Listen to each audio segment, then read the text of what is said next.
What's going down, people? Welcome back to the Web3 Music and Poetry Show. My name is Nat Cole, and I'm the lead at Stacks London community for the Stacks community in the UK. And running the show is community builder Nat Nye, who's also part of the Stacks London community. So yeah, let's get going. Yeah, rise up, Nat Cole. Give thanks for the space. Greetings, everybody. Fire B, Chip, Chip and Monkey, Frederick, Lawless. So basically, welcome to the Web3 Music and Poetry Show. This is the beginning stages. We are literally on the street corners of X, formerly known as Twitter. And we are like really at the beginning and the scratch of building something really special. So we give thanks for you lot being here. And, you'll be the ones to say in however long time, I remember when it wasn't like this. So what we're doing today is an open floor. Anyone can come through and contribute. Music isn't just a discussion for people within the industry or artists themselves, that we're all impacted by music. Music is, in my view, essential for our living in this life. I don't know where I'd be personally without music. I listen to music every single day. I can't actually recall a day where I did not go without music of some sort. I'm sure everyone can relate. So yeah, if you want to come up at any point, feel free. It is open floor, open mic. And yeah, it's good to kick off. This is the second one we're doing, and we're doing it every fortnight. And as it grows, the greater and better it will get. So today I just wanted to talk about Nat Cole, feel free if I know you're multitasking, so feel free if you want to jump in at any stage. But yeah, today I wanted to talk about why Web3 for music. And with we as being Stacks, we're advocates of Bitcoin. And the way I see it with Web3 and what it means for music essentially is that it is going to enable artists, or it has already started, but it's enabling artists to really value their work, and for others to value music from a time that we're still in, to be honest, where music isn't very highly valued for a multitude of reasons. And what better than blockchains that give you the best value of that? So if you've got exposure to Bitcoin, then you're getting the best possible value for your work. And this is why we are promoting music through this specific channel.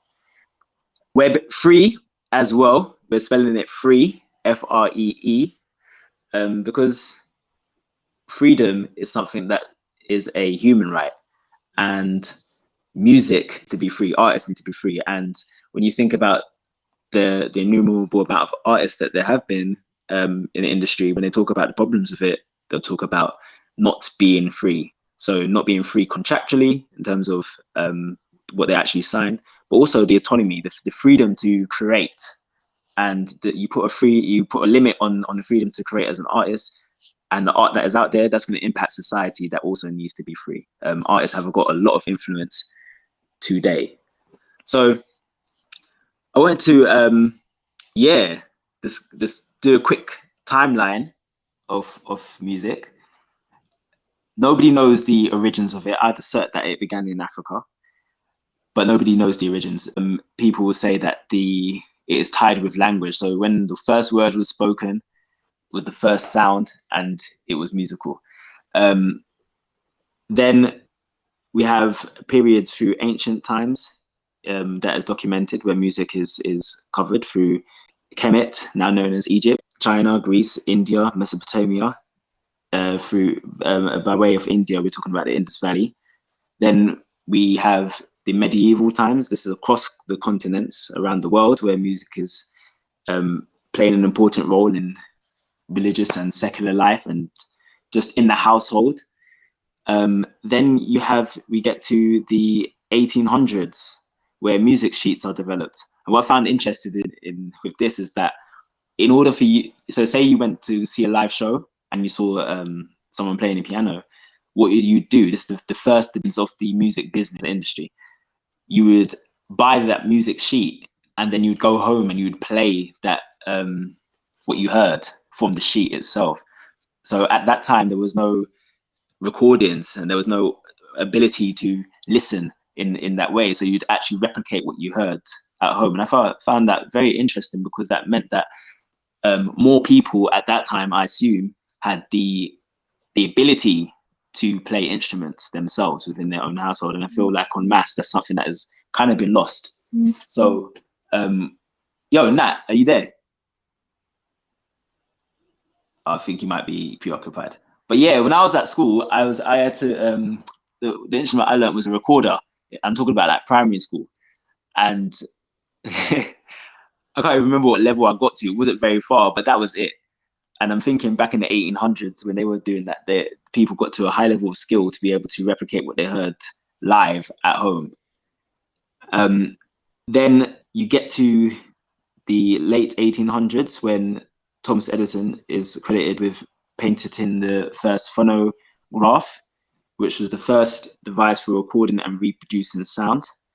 And later on, in the early 1900s, the first commercial phonograph records were released. Following that, you had in 1920s, radio broadcasting began, which obviously for the first time made music mass accessible. Following that, you had the invention of the cassette tape, and then you had the vinyl. So we're talking the 40s and in the 50s. And then when you get into the 80s, we got the rise of the music video and CDs. And then we get into the internet era, where we have peer-to-peer file sharing, which, you know, I had LimeWire back in the day, and man, I went crazy with that. So as an artist myself, I'm not sure how to advocate for my younger teenage behavior, but at the time I went crazy. I can't even remember how many songs I downloaded. It was in the thousands though. And I was a big Tupac fan. I think I had like 200 Tupac songs, because Tupac, he was on a machine level. You know, today we say beast mode. He was he moved like a machine. So considering he died at 25, the amount of music that he created was insane. So I was finding all kinds of unreleased songs here, there, and everywhere. And yeah, I rinsed out that LimeWire. So I know LimeWire's kind of made a return. I haven't checked it recently, but it's kind of made a return into Web3 recently. But yeah, back then, LimeWire was my go-to for just downloading music. And that wasn't really so good for the artist, to be honest, to be fair, because it devalues the music. And following that, we had the iPod and iTunes, so MP3s, when everyone was listening to MP3s.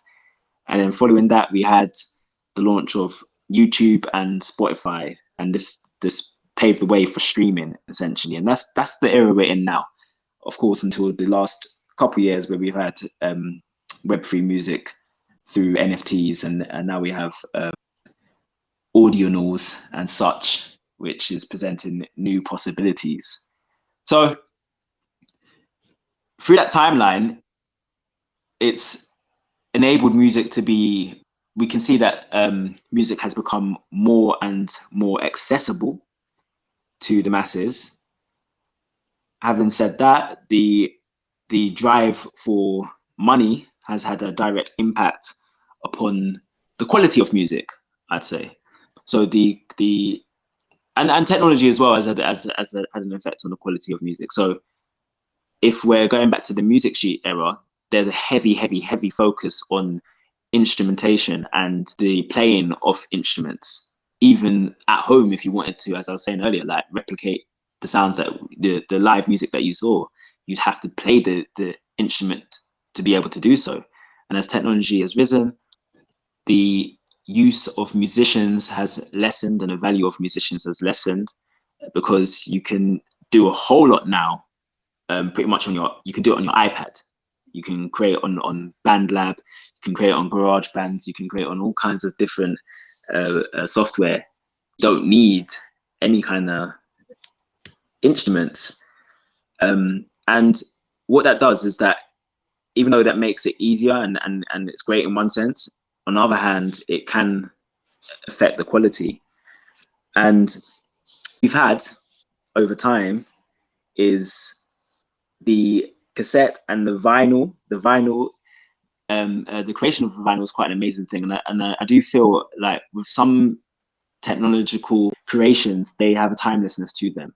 So there's been a resurgence of vinyls over the last few years, and it's due to the quality of the sound that it produces. So that it is made of carbon, the way it interacts with the inner air and stimulates the body is on a more holistic and impactful way, on a vibration and frequency fashion, than if you listen to through your any kind of computing device. It's just quite interesting. So people, and either subconsciously, I think, I'm not sure how conscious it is, have gone back to vinyl for, I feel, for those reasons.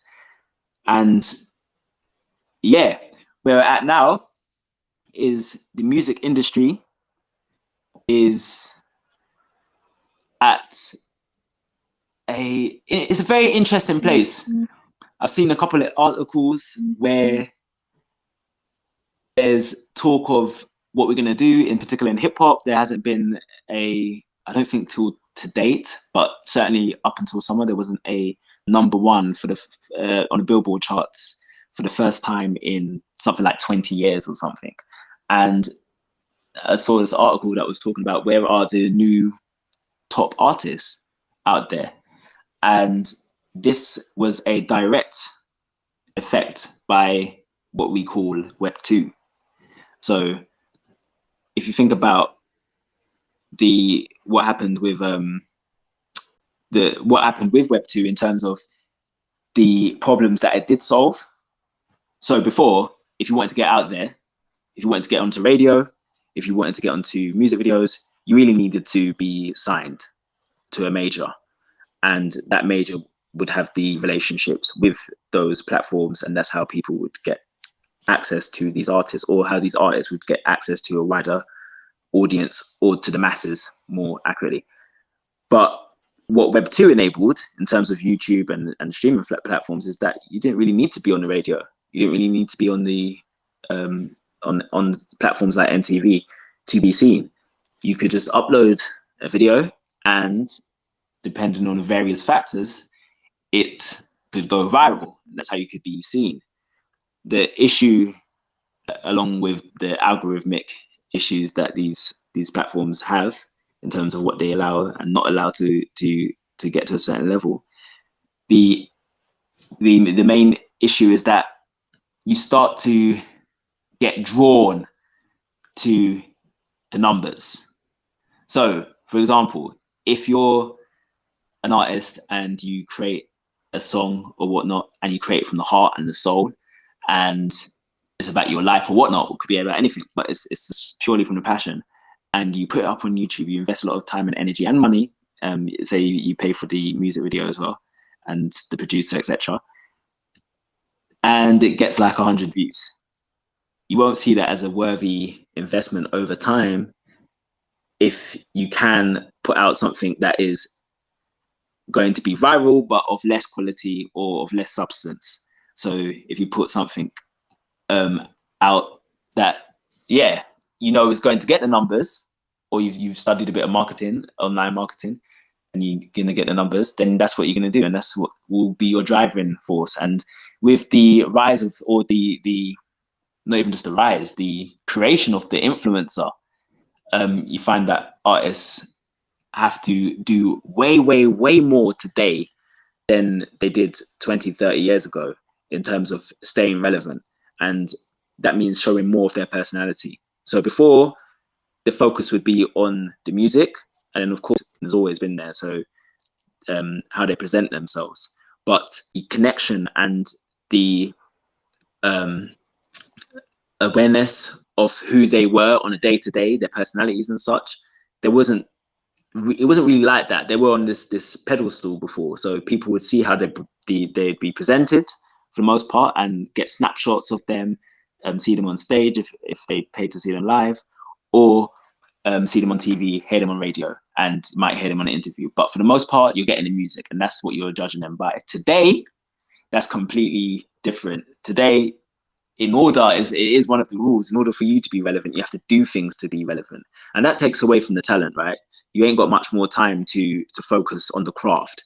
And the music industry does have a problem, and it has had a problem for the last few years since it did turn its attention to sort of influence and model of artist development. So you need time. The arts is very much a craft. Like any craft, it needs time, it needs development, and it's not something that you can just pick up and have a talent for and just leave it. It's something that you have to really hone and develop and work on a constant basis. And even actually, if you have reached a certain level, you have to train in order to maintain that level. So there are similarities between the arts in general and sport. If you're a sports person and you stop training, then you're going to lose sharpness. You're not going to be able to perform at your top level.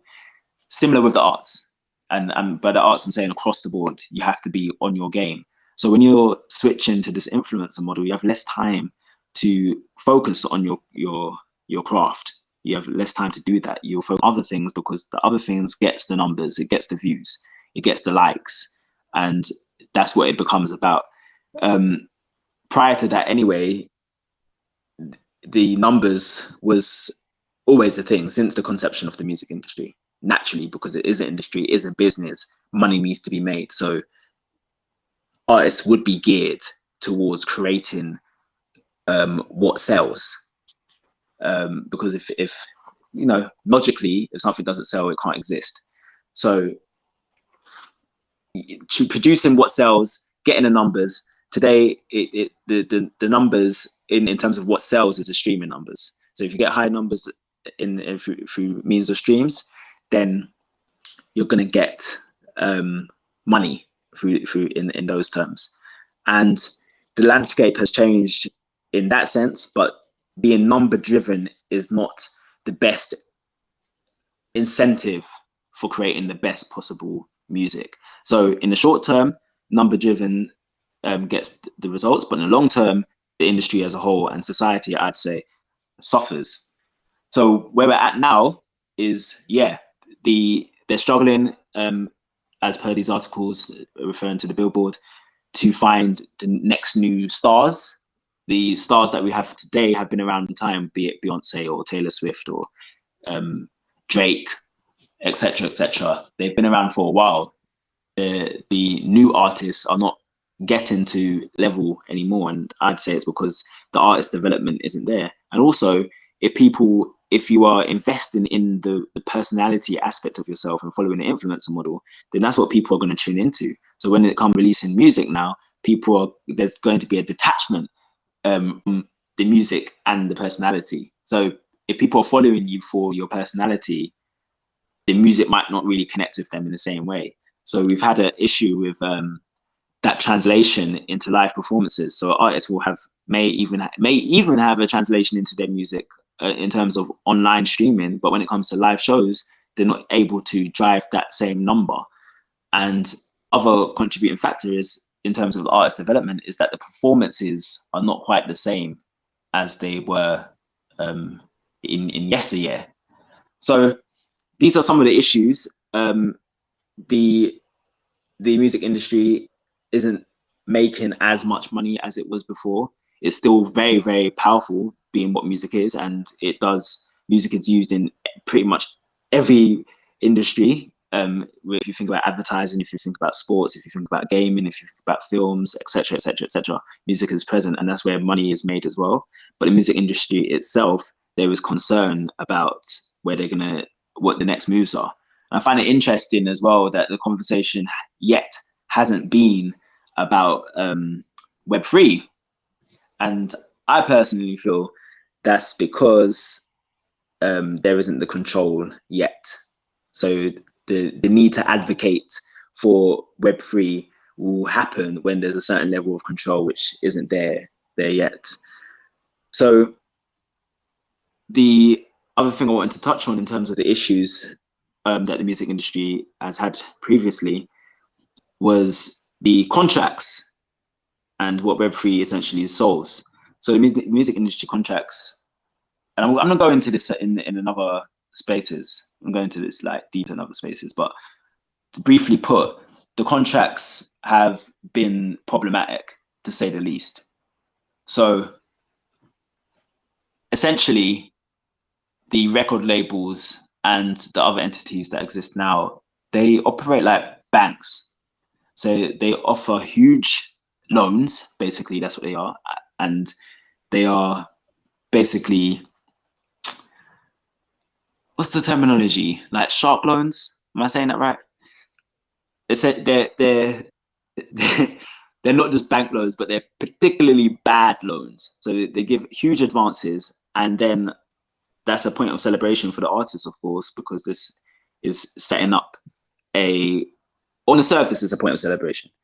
It's setting up a life-changing situation for them, especially if they come from poor backgrounds. So they get this huge deal or whatnot, and then they get the exposure. But the pressure is on from that point on to recoup that money. So they get say they get a contract for $1 million, they have to then earn that $1 million back, and then from that point on, the profits are 80-20 split in the record label's favor, and this can go on for 25 years or more, depending on the contract that they sign. This puts the artists in a position, especially if they are passionate about what they do, in a position that is not really healthy for the mind. So if you're an artist that creates from the heart and you want to produce what you want to produce, and you sign a deal and you're hoping that it is because what you have created that you'd get limitless, or not limitless, but you'd get the support. The reason why you were signed is the reason why you were signed is for what you created. So you'd expect that is what would be championed by the label. But what normally happens is that the label will start to dictate to the artist to produce what quote unquote sells. And that is in order to first recoup that money that the label first invested in, and then, make them a profit. That is essentially why they did that deal in the first place. And you've had artists who have been very outspoken about these issues, like Prince or Michael Jackson, or a very good example was Lupe Fiasco. Lupe Fiasco, if I don't know where he's at in terms of Web3, but if his situation several years ago now it wouldn't happen if he was in the Web3 and he was in control of his music. And it was such a fascinating one, because basically what it was is that he had his album and he wanted to release it, and Atlantic Records didn't want to release it until they were what they deemed were hits. But that's normal. But what was fascinating was that his fans wanted the music as it was. And it got to a stage whereby the fans went outside the record label headquarters and protested for them to allow him to release the music, for them to buy it. And that's such an interesting dynamic, right? That shows how much they valued his music, that they were willing to protest to have the ability to pay for something. You see what I'm saying? So I guess the value of music, from when you think about it from that standpoint, is actually priceless, because music has so many effects on the body. I mean, we can go deep into the science of it all, but we all know how we feel when we hear a certain song. We know how we feel when there's a song that sums up how you feel about your partner, about a loved one, about one romantically, or one in your family. You know how you feel when you hear that song, and how that stays with you. Your wedding song, for example. But a song can also bring you back to your childhood, a good memory. Or a song can be healing. So you could be going through all kinds of pain, and this is what can soothe that pain. A song can soothe that pain, or music can soothe that pain. Music can help you with exercise. to put on the right song, and you're going to do 10 more press ups than you would ordinarily, or you would run that much further than you would ordinarily because of the beat. And it can impact your mood. So if you're, and you see this in clubs, right? So if there's certain genres of music where, for example, fights can't happen. You can't rock out into any kind of madness if classical or jazz. It'd just be weird. It'll be strange if those types of genres are being played. But there's other types of music that brings that out of you. If you're driving or something like that, road rage can be increased if there's a certain certain music in the background being played.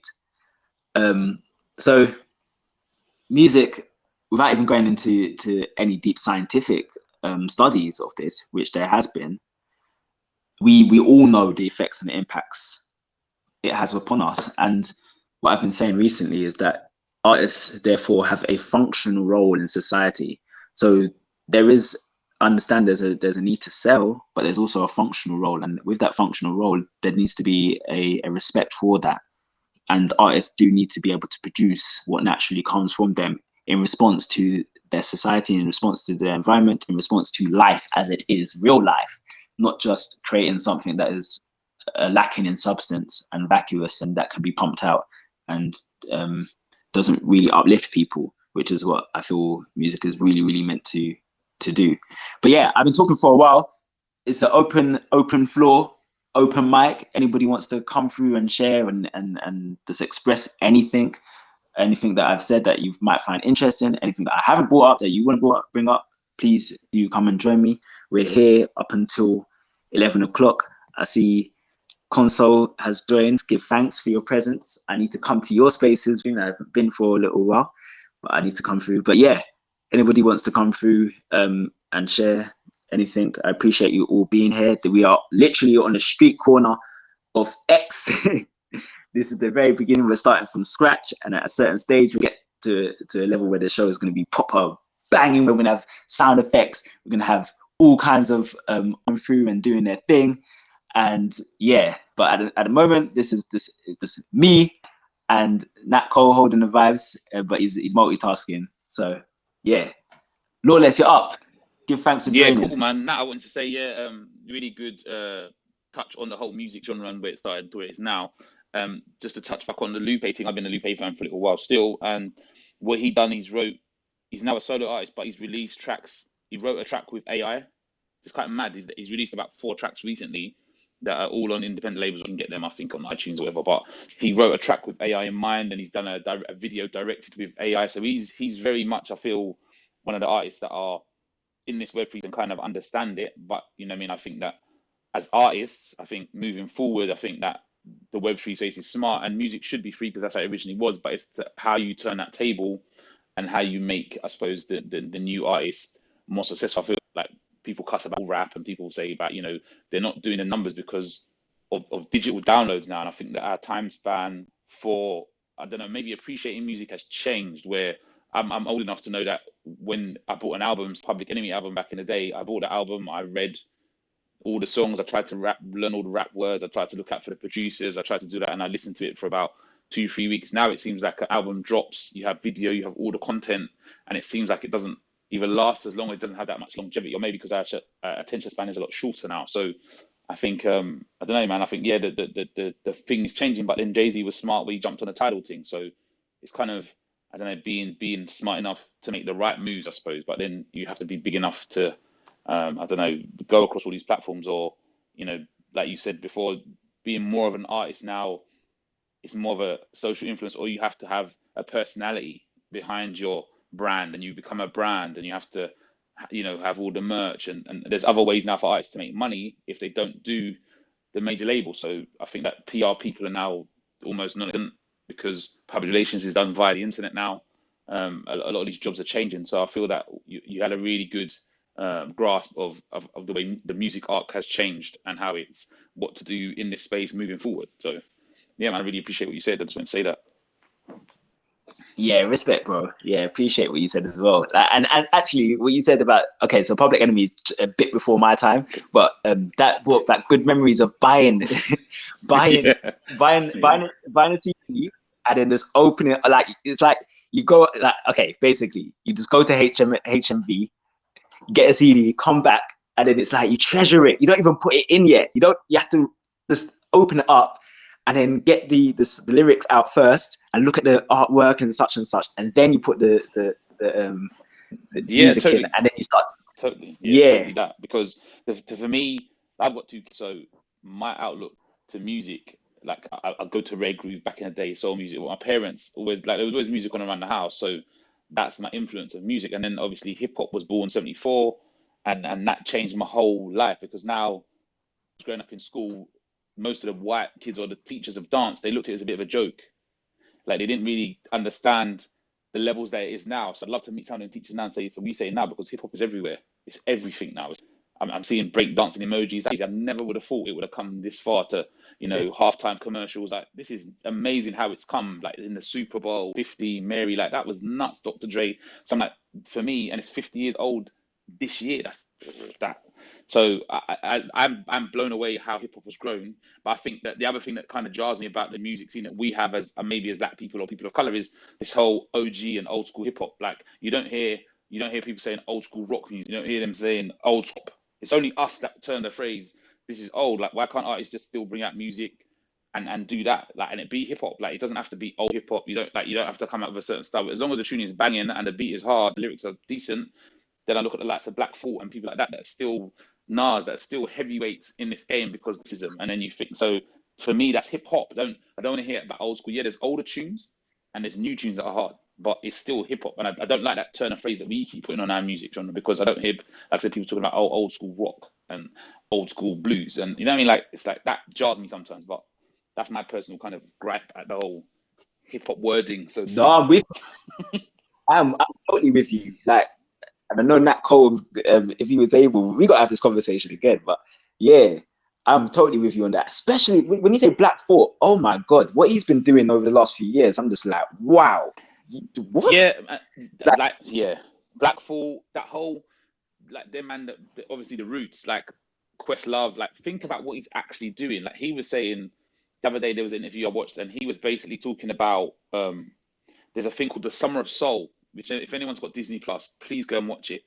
So basically, there was a black Woodstock that happened, and they brought all these superstars to Brooklyn, and they performed on a stage, and it was filmed. But then they lost the archives, or it was just put away. It was never televised, and now it's amazing to see. So these men digitally are doing big things. Like obviously they play on the Late Show, and they've got all of them yeah, musicians are skillful in their own right. Like I've been seeing them live, they're mind blowing. So I'm like, okay, they're taking hip hop and taking it like band live music. You think you can see a live band when you go and watch Mary J. Blige and Beyonce, a live band playing Jay-Z's beats. Like that's crazy. Like that to me is mind blowing. I love hip hop. yeah, it is. It is. It really is. I've seen the Roots as well live, and yeah, like, amazing. Like, man is running across the stage with a big trombone. Like, Yeah, real musicians as well, and I think what I like about the Roots is you don't have to be hip hop. You can be a and appreciate what they're doing musically. You can yeah, appreciate what they're doing. So, and then the other flip is now that hip hop can make money. Like look at the artists now, like Stormzy and the Wileys of the world, and all these people that are coming through, like Roll Deep, 21 Seconds, So Solid, like they're coming back, and it's like right, you're living out these things. Like you, man, I grew up listening to these, man, and now right, there's like songs are 20 years old, 30 years old. I'm like, wow, these songs have been out a long time. So now the yeah, UK hip hop scene a bit more, do you know what I mean, notoriety. You know what I mean? We've got like Kalashnikov. There's bare MCs that are bad boys out here that didn't get the notoriety that they deserved, I feel, like back in the day or even now, but it's getting there. It's getting there, I feel. So with the internet, you can go Webfree, you can go worldwide. As long as your beat is hard and your production is decent, then the whole world can hear it. And I think that's what I like about the internet now. Like everyone can hear your stuff. But it's yeah, it's it's the yeah. royalty payments. That's the probably YouTube. You don't get nothing for getting a million streams. It's like it's a bit nuts. I feel like hip hop With was yeah, a that's CIA op. okay. Different angle. Greetings, GM Frederick. Go on. What are you saying? I just feel like we had like real music, and then you had like kind of NWA and shit and like gangster rap get really popularized for reasons that I feel like was more of white America kind of just being entertained by our plight in the inner city. And, you know, that's the way music turned because that's where the money was. And I think that's just is just another example of the danger of um, fucking dancing for the white man. Well, yeah, I didn't even want to go there today, but we can go there. You know We what, can go there Frederick, 15 minutes. you know, I hope everyone's seen the kind of straight Compton. Like, I didn't know that hip hop had coasts. I didn't know there's an East and West Coast and there's Southern hip hop. I didn't know all of it. So obviously everyone was brought up on New York hip hop. And only when I'd really seen, like, NWA was a big thing and, you know, the whole gangster rap thing. But I feel that sometimes as well, it was a way of kind of trying to control the narrative. And I think that the NWA kind of, they toppled that kind of game where Easy kind of, you know, he done his own thing. Ice Cube then splits off, and look what he's done now with the big three basketball team that he's doing. He's still got longevity, like he's got weed out there. So But it was a very dangerous characterization of our people. yeah. It presented new character Mm, archetypes that allowed them to fucking box us in even that's more true. as a That's true. people. And it was and it's not, you know, we can't even really blame our own people because how do you blame people for fucking how they react to genocide? You know what I mean? And that's what the prison industrial complex is. And so you had our fucking people in the 80s get hit by the fucking crack epidemic and get fucking institutionalized in these government ran systems. And of course, what we come out of that is fucking hyper masculinity. You know what I mean? Like that's what the fuck you become in prison. If you don't become hyper masculine, you're gonna become hyper feminine real quick. You know what I mean? And so, like that's what I'm saying is like hip hop has a place in music, but it's not supposed to be. It's not supposed to be the dominant. You know what I mean? It's more poetic than it is musical in its nature. And so, when you had the 80s happen, bro, and the fucking crack epidemic and the prison industrial complex for our communities and shit like that, fucking also at the same time, we fucking lost a lot of funding in our community schools, and the first shit they cut is art and music instruments because music instruments are fucking expensive, bro. There's no way to get around it. Well, and then poor people couldn't afford it as well, isn't it? You don't want to like who wants like Yeah, and of course we're not exceeding on our standardized testing, so of course we're not going to get extra funding.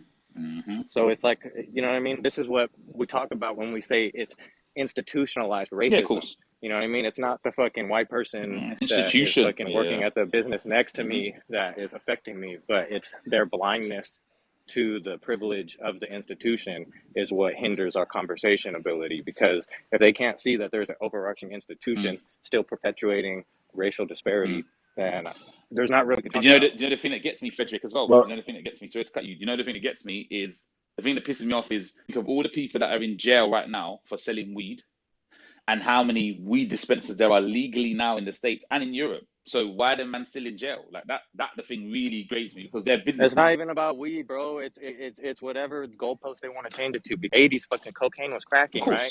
But cocaine and crack had way different fucking sentencing. Yeah, that's true. 3 strike rule as well. You had that as well. Yeah. Totally. I hear you. I totally hear you. I totally hear you. Yeah. So yeah, Frederick, give thanks. You come through with it with a different angle completely, and I was like, yo, I wasn't even gonna go there, but we're there now. We are there. So yeah, like basically, I was saying earlier about the functional role that music has and the effects it has on the body and the mind and how important it is.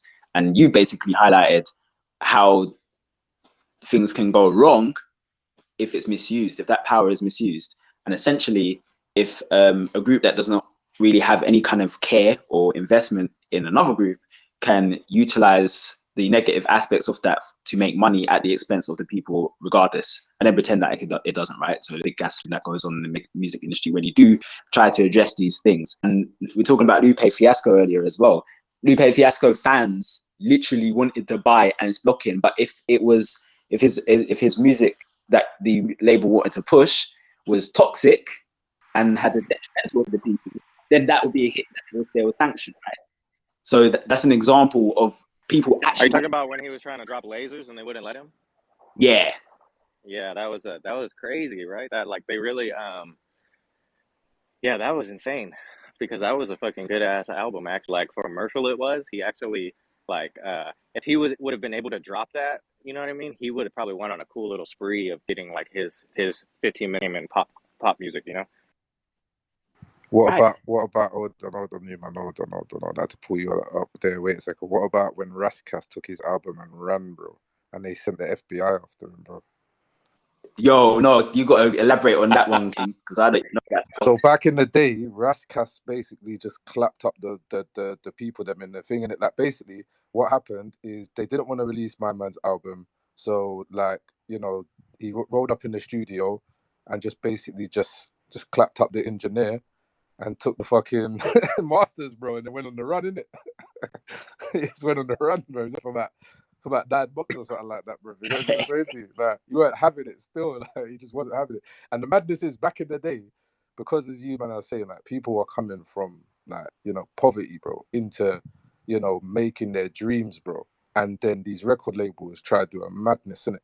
So obviously, there's you can go on YouTube and watch so many different stories, and bit of free promotion that if you go and you watch Drink Champs, the man would tell you about some of them stories, but some of them was like obviously for us in the UK, a lot of stuff was like rumors back in the day. So I hear what Lawless was saying earlier, because I could hear what he was saying. Like a lot of stuff for us was like rumors, innit? So before the internet, it was just like, all right, we heard that some shit happened, or man might have said it on a record, or man might have like an older cousin or a brother who's got some video or been over in America recently. So you might like see what's actually going on in the like interview or something. You might get one tape of a New York party or something like that. You get me? Yeah. So like that's what it was, isn't it? Like, and then after as you lot said, once the internet kind of emerged, um, I would say before the internet, I would probably say satellite television, obviously, because satellite and cable, that's what really brought like a lot of hip hop to the The rest of the world, box, the innit? Like, you know box. what I'm gonna say? The box, yeah, and Yeah. MTV raps, like Yo MTV raps, that like really brought hip hop to everyone. And then like I remember after that they started the hip hop videos on VH1. And if I remember correctly, MC Hammer was the first person that ever had a hip hop video on like VH1, and that was like a different thing. Like for them to play hip hop on VH1 back then was like, whoa, bro. Like so yeah, so there was a thing before we actually had the internet. And then as you said, I would say probably the Lime Wires, the Kazaa, if you're that early, you get to say MySpace. the Napsters, yeah, MySpace, Oh, I you took know, them. I all of that. forgot MySpace completely. Yeah. All of that really blew up, I would say, like, the reach. And then the next thing after that is like things that the YouTube kind of, and I'm never gonna say the YouTube copycats, because YouTube itself is a copycat of Vine, isn't it? Right? Because Vine's really the original Don Yeah, platform. Vine's yeah. the one that came with this, what was it, the 6 second videos or whatever it was, bro. Yeah, the mad 6 second mobile videos, right? So it was Vine that really changed the game, innit? Because they was like, yeah, you could just film anywhere, like from your mobile, and just upload it. So like, and then YouTube, they killed the thing when they had, was it the 1 minute video, innit? So it was like, yeah, that everybody was on YouTube because of the 1 minute video, you get me? So yeah, and then from there, obviously, you guys were saying about the rest of the story, but yeah, it's really mad still, all of these kind of stories that like happen in the music industry that the rest of the world, I think, wouldn't really have, to be honest, yeah, so much exposure to. Like, don't get me wrong, there are artists from every genre that talk about the music industry and talk about the corruption in the music industry. It's all over music, innit? Yeah. But I would honestly say, like, the one artist who was like telling us from a long time was like Michael Jackson, innit? You get to say to you, like, he was telling us from a long time, like, you could see in so much different interviews, and when you look back at stuff that lyrics he was writing, everything, he was saying it from like a very long time ago. And again, as I said, there's people from every generation and every genre, but like hip hop just went against the grain, innit? Because even if you think about where hip hop started, yeah, like, as in mixing breaks together, yeah, like, and then sampling itself at that time. So you don't want to go back and talk about psyops and these kind of. So listen, what I'm saying, yeah. The other day, I actually found this video. Where was it? I think I've even been on Twitter. I saw a video, and it had like the original kind of and who was it? I need to remember the lady's name, but she was a technician. I think it was BMI. So this was like in the UK, right? And they were demoing like, you know, a sampler, like, you know, like, and this was like a big fucking like machine, bro, like reel to reels, like 4 reel to reels on it. You know what I'm trying to say to you? Like, and I know how to work reel to reels in it, because that's how early I learned studio. You get me? So I can work a reel to reel. You get me? I can splice, cut tape, all of that shit, right? So what I'm saying is, like, this reel to reel machine that she had, bro, this is like in the 60s or the something like that. Old. So sampling was there, innit? Like sampling was something like her. She actually plays in a video. She takes some sounds and she splices the tape and plays them back in a loop and makes an arrangement out of them. Yeah, right. That did not sampling did not become a problem until black kids in Brooklyn and the Bronx started mixing the two things together and making records. Everyone was doing it before. Do you understand what I'm trying to say to you? Right? Like sampling was already happening, right, in the music industry. Yeah. And royalties were neither really here nor there. Yeah, maybe some people were picking up on the roads, but people weren't putting royalties to the forefront of their mind, I'm saying. And it wasn't until hip hop became a real big thing that all of a sudden there was this movement against sampling and taking samples. Interesting. And what these people, you got to remember what, you know, the Cool Hercs, the Cut Master C, the original, like, you know, whoever we want to say is the original, because I know you got this whole FBA thing and they want to say that they're original and these men are not the original or whatever.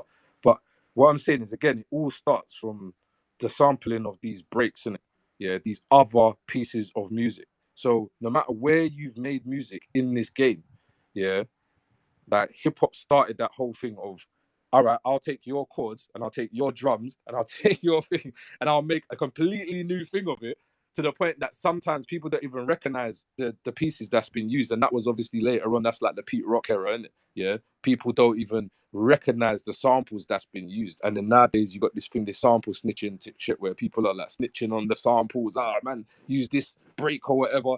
Yeah, I don't really mess with that sample snitching stuff still, to be honest. Like, but yeah, like what I'm saying is, look, again, this was just putting stuff together. This is like kids who didn't have money to go and learn the violin or learn piano. As you said, like crack epidemic fucked up all of these neighborhoods. So this was like people with a genuine love for all types of music, all styles of music, because to actually create what they created, you had to have a genuine love for just sound itself. Yeah. For you to be able to take a break beat from some record and then take a series of chords or phrases from another record and then put them together live and be able to loop them live, you know, which we now know as juggling. Like, that's crazy. Like, hip hop turned the turntable into an instrument. Let's remember that, right? So, like, there's too many, like, hip hop makes too many changes to the game, and that's what's happened in the last 50 years. There's been so many changes in the norm, like of what we've seen across music, and even the way we do things. Like, you know, I always laugh, like, because 50's got this, you know, 50 does that maniacal laughing, like when he's cussing people, right? So, like, 50 mixtape what I got, where he's got a skit and he says, "Look, I'm the reason why you made a mixtape, fam." Like, and for that era, like after 50 Cent, real talk, like, if you you man, I know that you was around doing your thing, whatever, right? People weren't making mixtapes to that, like I was talking about Tupac. Like, people weren't recording to that way that Tupac was recording, like recording like half an album in a day, recording a whole album in a day. Like, people weren't doing that. Nah. People weren't doing that. I mean, across no genre, people weren't doing that. Do you understand what I'm trying to say to you, right? And then the whole mixtape thing and the way that people present EPKs now, yeah. And if you don't know what EPK is, an audience, the EPK is like a publication kit, right? So it's like your press kit, your electronic press kit. That's what it stands for. So it's like, you know, this is the artist, this is where they've toured, this is some of their sample of their music, so on and so forth. Yeah. Now, that's always been a thing in the music industry, but the way how people present them now, like, hey, you know, I've got a body of independent work that I put out myself, like, you know, and here's a playlist, you know, with my tunes in it. Do you understand what I'm trying to say? As a crate, just wait to think about what they're called. They're called crates, like, and then if we go back to sampling, crate digging, isn't it? Right, like, you know, digging for samples, digging in the crates, digging in the crates, right? So again, right, the fact that all of these things pop way they do, people just don't see it. Like, they don't, if you haven't been across this whole journey of hip hop, like for at least maybe a good 20, 25 years, you won't see the changes that have actually come from that genre that now span across, as you said, every walk of life, like fashion, films, you know, video games, advertisements, you know, and it's like, it's just, it's amazing, isn't it? Because it has gone everywhere. But the core thing that, sorry, I was trying to say, because I know I've gone on a bit of a monologue here, but the core thing I was trying to say really is that what that did is it's taken, remember, as I said, the parts of everything and fused it together into a sound. Yeah. And none of us can't deny sound, and can block up your ears all you want. Yeah, right. Turn up the speakers and explode your head. Right. So what I'm saying, yeah, is like none of us can't escape the vibrations in it. And when you've got a genre like hip hop, which combines various different vibrations and styles of vibration and feelings and all the things together, force is so powerful. Is crazy.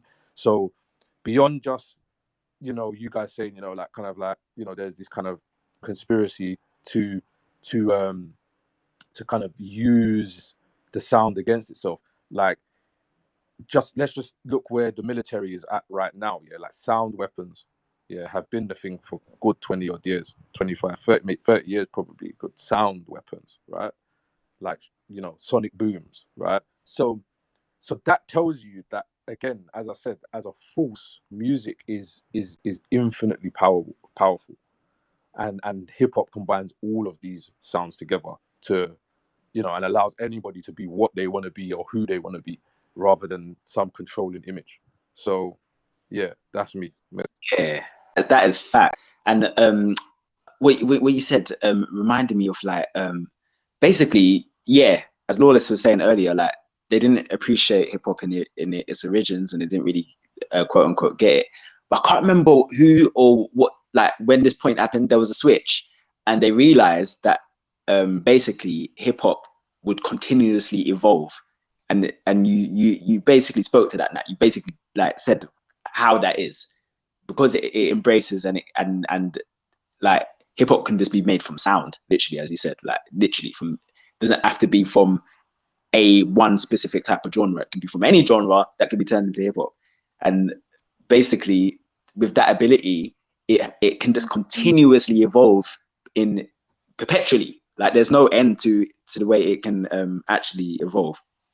Do you know what I think? Do you know what I think as well is the other thing of like, so the sampling thing, I think kind of, it didn't kill it, but I thought that a lot of people were going to think that hip hop would then die because there were samples being used and people weren't getting paid royalties. So then the commercial success of a record. So look at MC Hammer's "You Can't Touch It" was Rick James's "Super Freak," and it's like it's like paying some original soul and funk tunes their dividends, but there were other, like, you know, there's hidden gems that people have used for years, and then these people start to step up and say, well, you can't use my tune. So sometimes I'd like to know the tunes that would have been released if the sample was given the green light. I would like to hear some of those hip hop tunes, because there's some hip hop tunes that we're never going to hear because people didn't then Hear the give madness. them the copyright or the release. Go on.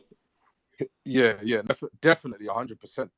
But listen, yeah, hear the madness of what you just said, right? So there's actually a documentary. There's a site called Tracklib where you can like go pay a membership, you know, download samples, and you know, very easy like tiered system of paying for samples and royalties, so that you can use samples from people's records, and lots of record labels have partnered with them, and they've got lots of old school, new school music samples all over the place. So if you're a producer, you can go there to do some digital crate digging, and totally legally as well, and actually, you know, give the artist their rights, so on and so forth. But I say that to say this, that if you go on YouTube, you can actually type in, there's a documentary about how they made Tracklib. Now, one of the main people involved in actually creating Tracklib is, drum roll, Bob James, right? Bob James, yeah, if you don't know, is I would say more of a jazz, like I'd say more jazz rock, artist and musician, old school.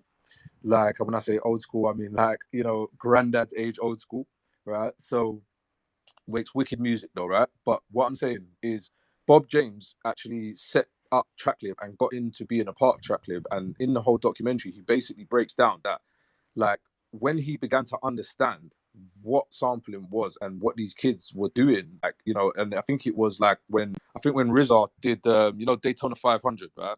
Yeah, I think it was something like that on like Ghostface's album. He was saying that like when that happened, he was, you know, man was spending all this time, all this money on lawyers trying to track down these dudes and whatever. Like, you can't track down these dudes because they're just like street kids from Brooklyn or Staten Island or wherever, right? So you can't track them down. So like, you know, obviously he ended up going to Loud Records, and then there's all this debate back and forth.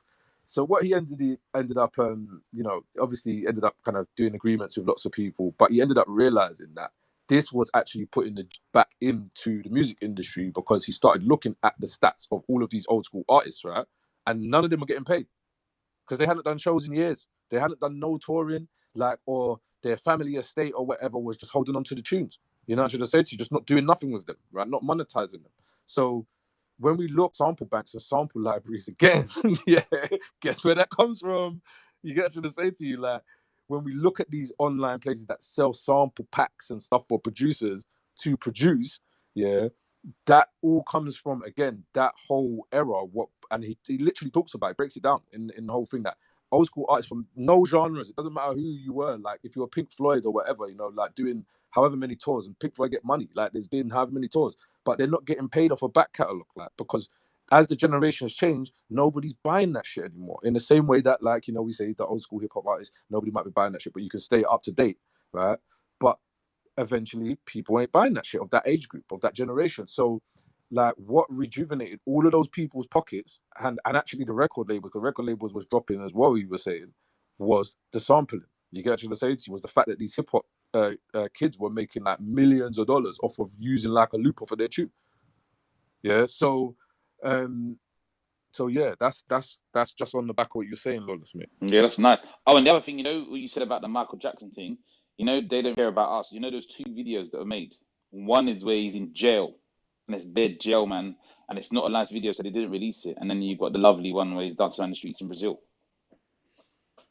So just wanted to say that about the whole MA thing. And Prince as well was another artist who was saying this record industry is a bit teething. So Prince wrote slave on his face. Yeah. And tried to change his name. Or no, they didn't try. What was it? Yeah, what was it again? Symbol, wasn't it? Symbol was just a sign or sign. It was the artist formerly known as. Yeah. The artist formerly known as. Yeah, but that's what I'm trying to say to you. Do you see what I'm saying? Like, all these record labels have got people to the point where they have to do something extreme to get out of the grasp of the record. And you know, I don't want to even be spreading no shit or saying no incorrect shit, but that whole Mike Jack thing, like come on, man. Like, if you don't believe that whole Michael Jackson thing is fishy, then boy, you know what I'm trying to say? You know, I don't even really care for Taylor Swift, but she definitely took a page out of Prince's book. You know what I mean? When she just re-recorded the whole album and called it her version. Yeah, that's smart. Genius. Taylor was smart on that one. Yeah, Taylor was smart on that one. Yes.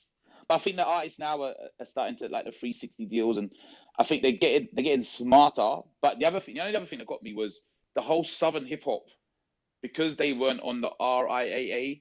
These men were selling from the back of the boot. So the whole mixtape thing, they were selling albums from the back of the boot, selling millions of copies, making all of this money, and no one was touching it. Bro. No one was touching them. Too Short was on like 3 million before he even came out, bro.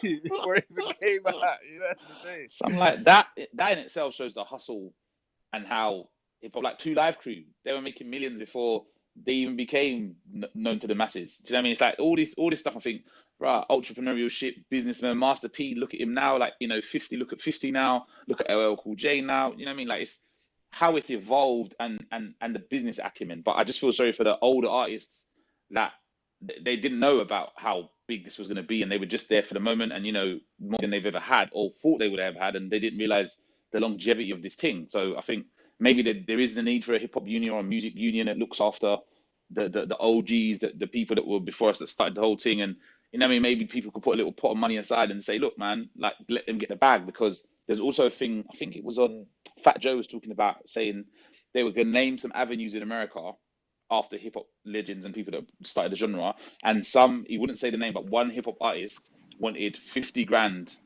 to turn up. And they were like, hold on a second, you're getting a street named after you, you can then go and get this bag. But he was like, no. So they just gave the street to someone else. But he would never say who the artist was. And like, see, now because there's so much money kind of being thrown around, it's like, okay, some of the older guys want that kind of to be tapped in. But I'm like, bro, you want that maybe smart business savvy, like these younger guys are coming up. So that's another thing I think how hip hop has changed also.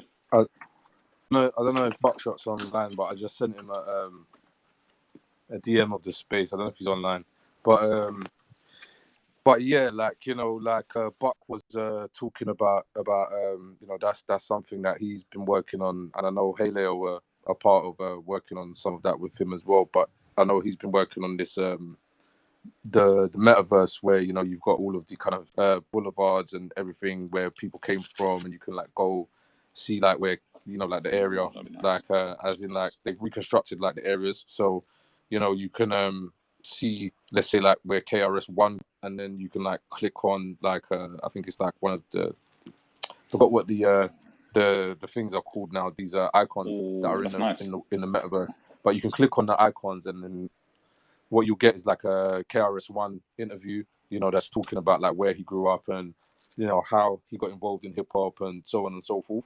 So I know he's been working with a lot of the legends to kind of get that off the ground, and this is something which I know Stax is involved with at some turn-ins as well. So so yeah, that is something that it's something that's still ongoing, I know, in development, and I can't really say more than that. I can tell you that I do know more than that.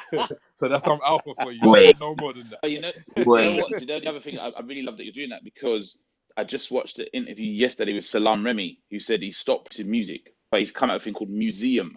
The way he spelled it is different, but basically they've come up with he's painted an original Slick Rick, and then you can play it through this picture that goes in your house, and it's speakers, and it lights up at the back. It's sick, and he's worked out like a 40% share that goes back to the artist. So whenever you're buying it, whenever the tune is played, they might get a little change. So everything he sells, the artist will get 40%. Or if he goes out and sees a piece of art or hears a music he likes, he then negotiates a deal. So whoever the person is, they will get 40%, and the 60% obviously goes back into distribution and making more of the work. And I think finally people are starting to look after artists, and that's kind of nice as well. Yeah, and to what you were saying earlier as well, in terms of the union, Nori's been talking a lot about that, and I hadn't tuned into Drink Champs for a while, but like a couple of years ago, he was talking about, we need this union, we need this union, we need this union. So yeah, these things are happening. These things are happening. Good. And in terms of what you were saying earlier, just the kind of sport relation, because of the competitive nature of hip hop, understand, like, you can get into that sort of sport mindset, but it's not really the reality of that. Some people are literally getting better with age anyway, and what they're producing now is better than when they were younger in any case. True. So but being looked after as a pioneer is something that should just be standard. Do you know what else in that as well? They're saying that because I think Questlove, The Roots, and LL Cool J were on Breakfast Club, and they were basically saying what LL Cool J has done, no one's ever done what he's done, because there's nothing to compare him to. And I was like, oh, and he said, we need to start. Yeah, because he's the first youth in the space. Yeah. He was the first youth in the space. Like, he was the first, like, basically came in at like 16, 17. And smashed the game. Like, and you know what, bro? You know what? As a solo artist. Listen. Wait. Seeing as we're talking about this, like, I just want to highlight, before we even go into that, right? I say this a lot to my brethren, and that is that, do you know who else is like that? What? He's the king, and people be taking right? But really and truthfully, he is the real Don. Beanie Man. Bro. Yes. I'll see. Yes. What people don't know, outside of, let's say, the bashment, the dancehall space, if you're not like used to the dancehall space, or don't know it like that, Beanie Man's been around since he was 8 years old, fam. Do you understand what I'm trying to say? His first ever tune came out when he was 8 old. Wow. Yeah. Beanie Man's been in making dancehall music longer than anyone out here. Consistently hit the hits after hits since he turned 18, bro. Whoa. Like, every album is like mad. Every, you know, like, you got to think he's been a worldwide known artist since he was, what was it, 22 with Zim Zimmer? You understand what I'm trying to say to you, bro? Like, so what you got to think about is Beanie Man is another person who don't really get his flowers like that. Don't get No, me you wrong. should do Hall of Like in Fame. Jamaica and Yeah. that, No. he's done got his flowers and that in Jamaica. You get me? But outside of Jamaica, people don't really realize that Beanie Man's one of the longest standing artists in the whole Yeah, he game. should be out there, man. Of music, full Hall of stop, Fame. He fam. should be on the Hall of Fame. Yeah, that is always coming with fire. Like even now, you get me? Yep. Yeah, that's Buster, facts. another one. That's actually Buster, another one. Like, yeah, but Buster does okay. But I wanted to say about Beanie Man because yeah, Beanie Man is of underrated. course. Beanie Man's been underrated actually. He's been underrated even since when Mavado and Vibes Cartel emerged. It became about them. Yeah, it's true. And when you hear, you don't. I mean, what you had the what was it? Verses. You had the verses with Bounty Killer and Beanie Man. Beanie But Man. that's the original from Sunsplash. them That's stole from it. Sunsplash from back in the day where Beanie Man and Yeah. Bounty Killer was known as to be obviously Bounty Killer, Bad Man, Road Man, and then Beanie Man was okay. I'm a dancehall artist, but I'm a lyricist, gal them sugar. So, well, you want to clash, man? Alright, then we go in it. That was nice to see. But yeah, like but even Bounty Killer, like right, like he done a track with Maya in it recently. Or yeah, like Beanie Man, he managed to get his star on Hollywood Forum and Fame. Like, yeah, Yeah, facts, bro. Because he's that big of an artist. yeah. Like, don't get me wrong, yeah. Since Sean Paul come out, Sean Paul kind of took a lot of international course. lights from Yep. Beanie Man, yeah, right. But what I'm Yeah, saying is like, let's talk real talk, innit? Like all of the people that know, let's say, Give Me the Light or something like that, right? Like the early Sean Paul when he first bust big in the industry. Anyone that knows Give Me the Light will know Zim Zimmer or one of them other Beanie Man tunes that's been like the Maya tune or whatever it is. You understand?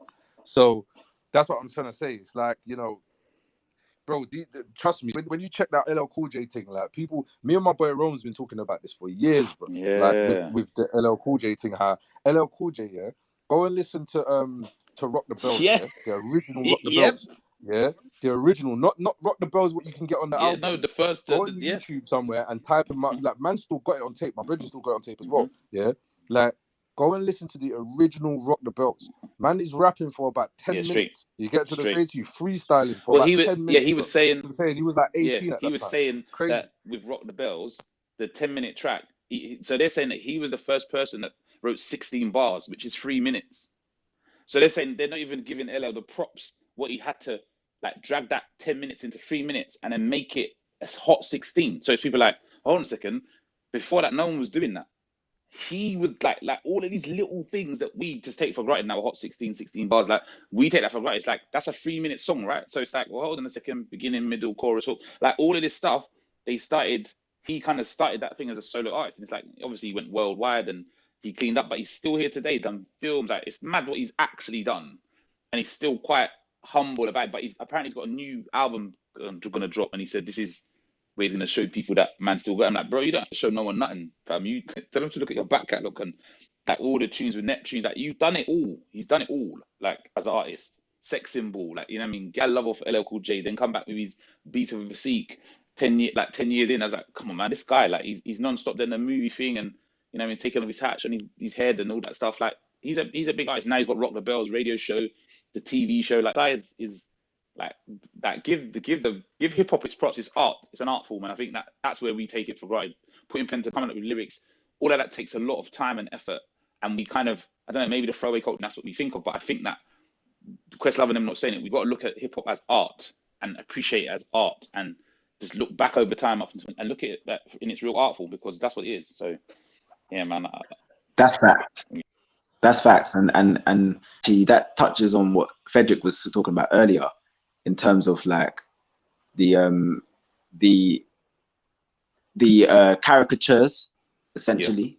Like if you or the way if you characterize the people that created it in a certain kind of way, like they ain't geniuses, because that's what it is, isn't it? It's genius. And if you present them in a way that isn't geniuses, then you're devaluing what they do, and that's the problem. Yeah, what LL Cool J, as you're describing, what he did, that's genius. That's like high intellect. What? Because intellectualism only can be presented in a certain kind of square way. Yeah. No, it can be presented in a cool fashion. Like I said earlier, to the sampling thing, yeah, right. And this is just a random observation. Is like, like when when man used to be sitting down in the yard till 3 o'clock in the morning, 4 o'clock in the morning, and man's got a couple girls in the studio or whatever, bruv. Like they're looking at man all nuts. We're listening to like some old school soul, whatever. You know what I'm trying to say to you? They're looking at us all nuts, like we're some granddads, bruv. And then an hour, 2 hours, 3 hours passes, bruv, and man's turned that into something different, innit? You understand what I'm trying to say to you? Like, and it's just the whole mood's changed. Like, and it's funny because you don't really notice it until there's people that don't really make music in the studio with you. Because when now they're in the studio with you, yeah, and they're like, I just went to the studio and my man just was playing this old tune, and then he just turned it into like a banger. Like, do you understand? Like, and like you said, it kind of gets underappreciated in that way, that little one phrase, 2, 3, 4 phrases maybe that.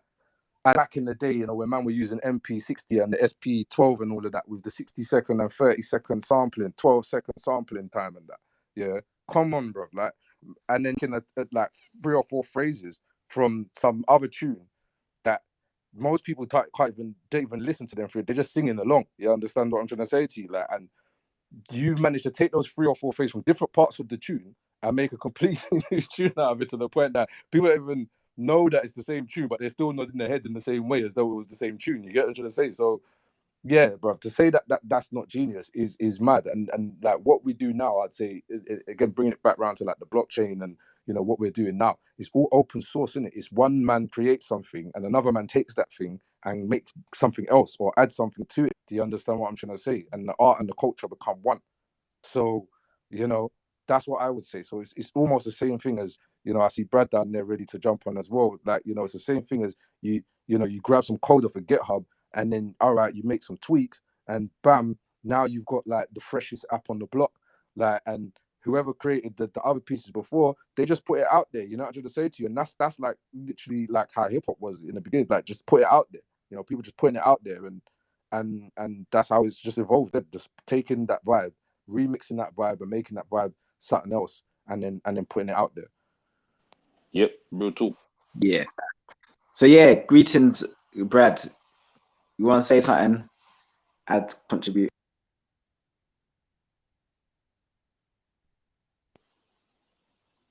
Okay, yeah, when you're ready.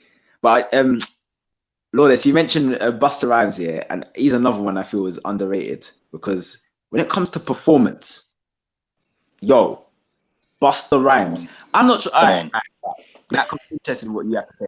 Yeah, who does anyone think? Yeah, that literally could go up against Busta in the verses? Like, wait, I'm not talking about general. But you know what, Nat? I'm talking forgetting. He came from Leaders of the New School. Yeah, that's the original group, and like for someone to be in a group and everyone is hanging on his verse, like everyone was waiting to see what Busta was gonna come up with, or do you know what I mean? When he done the tune with Main Source, like everyone was waiting on Busta's line, and then when he went solo, he completely cleaned up. But the whole Jamaican thing as well, like he's another one. I'm like, he's so underrated, but I don't know who I'd put up against him. Even the track he done with Eminem was amazing. Like they went almost like went bar for bar, and that's mad. And the story behind that is that M done his verse. And then he said to Busta, do you want to redo your verse? And he said no at first because he laid his verse first. And then he heard M's verse and said, you know what? Let me come with something better. And then they got a mad track together, which is ridiculous. So I don't know, man. Yeah, that's a good one. That who would you put up against Busta in the verses? That track is a banger for real. And like for me, what I love about Busta is that, okay, so me, I'm a lyricist. I love words. But with Busta, he does more than the words, if that makes sense, because he puts in the sound effects and his cadence. He just he turns the whole thing into theater. So when it comes to performance, I'm like, who could really? I'm sorry, yeah, right. Sorry, we need to swing this back around again, yeah, like in a minute still, because we got in full circle on the hip hop thing, right? But what I'm saying though, yeah, is who I put up against anyone, and I swear by this, anyone, yeah, is Redman, bro. Yeah. Redman's good take. I think it's K-Solo hasn't like K-Solo and Redman, but Redman for his consistency and independent. Remember, like EPMD brought in Redman, so it's like they found like red because I think this. Have you seen the T-shirt? Red's got the performance. Reggie Jay-Z was it? He's got a T-shirt that says his name, Eminem, Jay-Z, Tupac, and Biggie. I'm like, okay. Yeah, Okay. I seen that. Eminem's t-shirts, the Reggie Yeah, t-shirts, yeah, innit? You get what I'm trying yeah. to say to you, yeah. That's what I'm saying. Like, and like, you know, me and Doc have this conversation quite a lot. You know, I was gonna say to you about like with Em and Red, and I put Doc onto Redman, and Doc was just like, yeah, no, I see what you're saying still, like, because when like Em will tell you himself, like his thing is really Redman and Master Ace with Yeah, like a yeah, little he bit said more Yeah. that. crazy in it. Do you understand what I'm trying to say to you, like? And that's what his basically thing is, because if you listen to early Master Ace is all the joke thing, the, you know, I should say, cracking jokes in the rhymes, and, you know, having the bar structure that M had when he came out. And then if you look at like what he actually says and the metaphors that he puts together, yeah, that's just like all Redman. You get what I'm trying to say to you, you get me?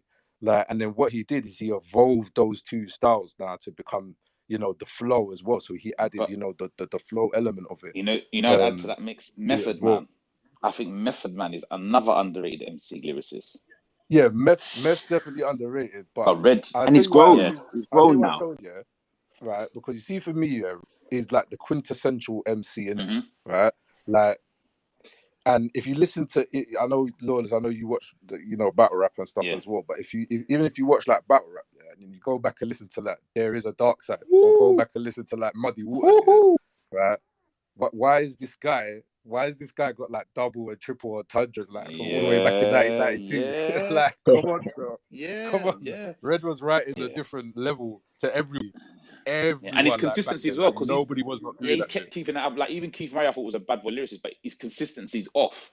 Where Red has been there from, like you said, from 1990, just after EPMD Headbangers, Redman came out, Redman K solo, but Redman has kept going and he hasn't let up. He ain't got weak. He's just got better as far as I'm concerned. Like, and I didn't think that's possible. Like EPMD, like even Eric Sermon is a lyricist, but he's kept style where Redman has gone all over the place. You put him in a ring with anybody, yeah, that is a good one, man. That was a good one. Redman, no, yeah, Redman bust. We say Redman versus Buster. I just like to see that as a concert. Bro, I like to see that as a all I concert. gotta say to you, yeah, if you're gonna say Red versus Buster, all I'm gonna say to you, yeah, is bless the still, step out, dress to kill, spark the L. What up, Doc? What's the Ew. deal? Come on, bro. Come on. Them man was already on the track, fam. They was already on the track, and you could hear that them man's whole thing goes back to back together. You know what I'm trying to say to you? Like, and it's a mad thing. Like, them two together is a completely mad thing, because Buster's wild, like, and Redman is wild, innit? Like, so they just go together, innit? It's like if you put Redman, I tell you another, if you put on the track with Buster, yeah, or if you put in this, and Fred just said in the comments as well, Twister's another man that could go up against Buster Twisters, flow yeah, wise, Twisters a beast from the definitely, south. and Twister's got bars as well, yeah. But shit, now it's gone out of my head. Yeah, that's what I was gonna say. I was gonna say, yeah. So you know who would be nuts, right? If you had like Buster, Twister, yeah, Red, and then Sticky Fingers on a track. That would be a madness, because they're all Yeah, nutcases, bro. I should have said Yeah. to you, like, they're all absolute nut, and the energy level, like you're saying, is they're up there, isn't it? Like, you get me? that'd be a beast of a remix. Yeah. But yeah, let's swing it back around. Yeah. Okay. Yeah. So yeah, this is the Web3 Music and Poetry Show. We do this every fortnight. Yeah, we're just talking Web3 music and poetry, different discussions. This one's been a real good one. I think we're gonna have to talk about this one again. And normally it's really from 10 to 11, but there's no limit on the time, really and truly. Just go with the flow, essentially. And yeah, we talk. In the future there'll be some interviews with certain artists or music makers within the space.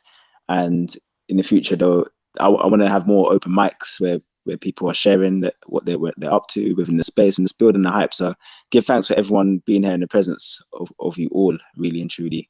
And yeah, with this as I say, we're on the street corners of X. Like we're just the sparking the magic that might happen. And yeah, this one's gone deep. Frederick come through and was like, yo, we're not keeping it clean. We're gonna take it into the into the rugged edges of it. So we give thanks, and then that just took us pop.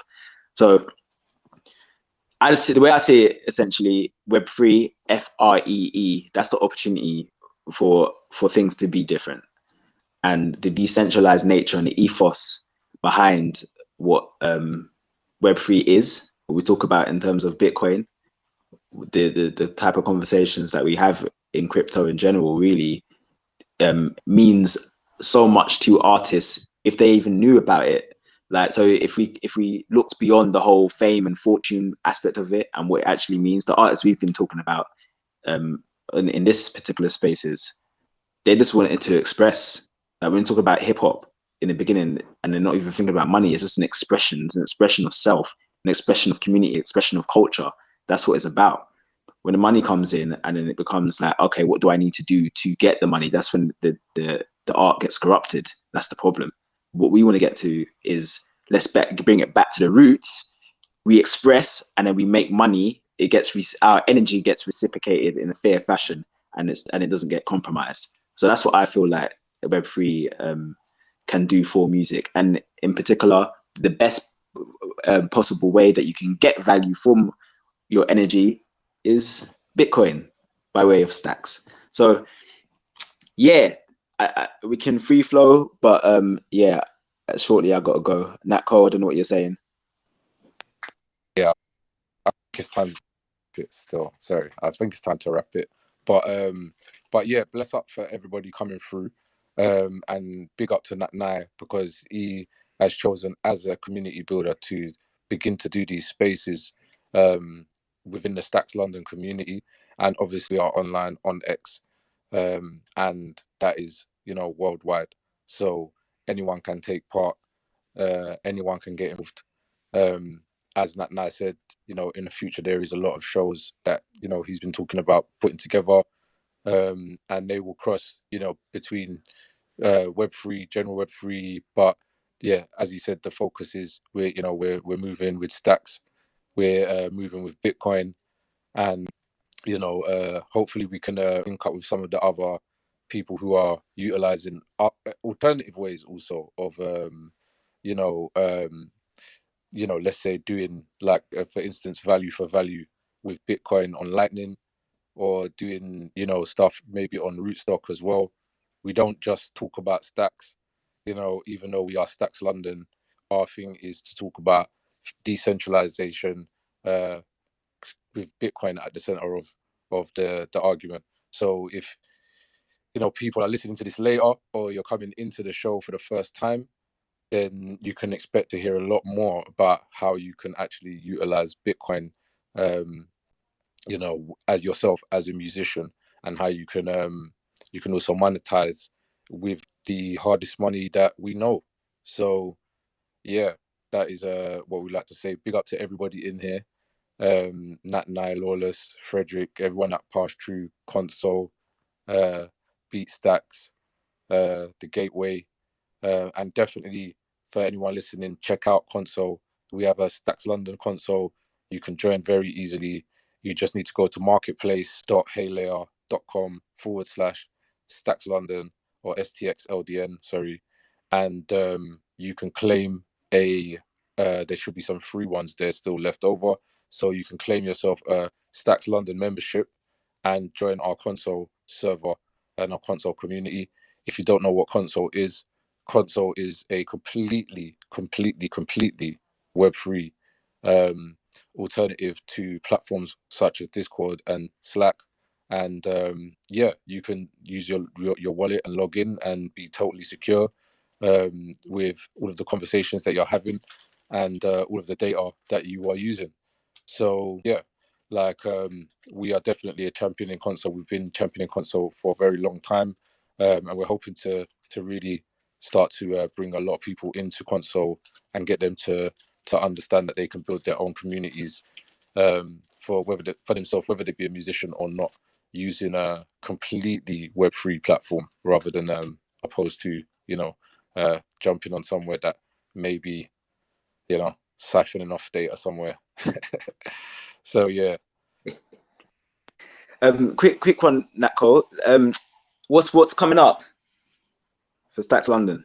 Okay, right. So there is a few things coming up for Stacks London, and the first one I like to say is we're doing a Clarity developer event at the end of September, on the 28th of September, Thursday, 28th of September. And you can find that link on Eventbrite. I should have been posting these up in the top, but you can find that on Eventbrite or anywhere on the timeline, because we are releasing it. If you're in London and you're around, you can just come down. There is also, coming into October, quite a lot of stuff happening. Stacks will be down at the Zebu Live conference. So that's ZEBULIVE .xyz. And then following that, there will be Bitcoin Unleashed London. And so Bitcoin Unleashed will be coming to London on the 19th and 20th of October. And hopefully we see a lot of stackers and a lot of Bitcoiners down there. The event is bringing together all of the Bitcoin layer 2s, or as many of the Bitcoin layer 2s as possible. And yeah, we will be discussing all things Bitcoin. So yeah, make sure you get involved. Oh yeah, and last little plug, sorry, if you are a member of the Stacks London community, then you can get a very, very generous discount on the tickets for Bitcoin Unleashed. So all you have to do is join the Stacks London console, instructions as said before, and yeah, just jump in, and the codes will be available. Just ask for a code, and that's it. Thanks. Well, that's been us. Thank you, Lawless, for joining and giving your jewels.